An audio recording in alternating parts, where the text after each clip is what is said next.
উর্বশী মাইয়ারে তোর কলসির ভেতর কি খাঁটি গরুর দুধ বেচতে এনেছি।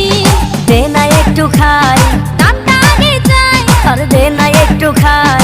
দামটা আগে চাই, তোদের মতো ভিড় খাওয়াদের চেনে রেখেছি। উর্বশী মাইয়ারে তোর কলসির ভেতর কি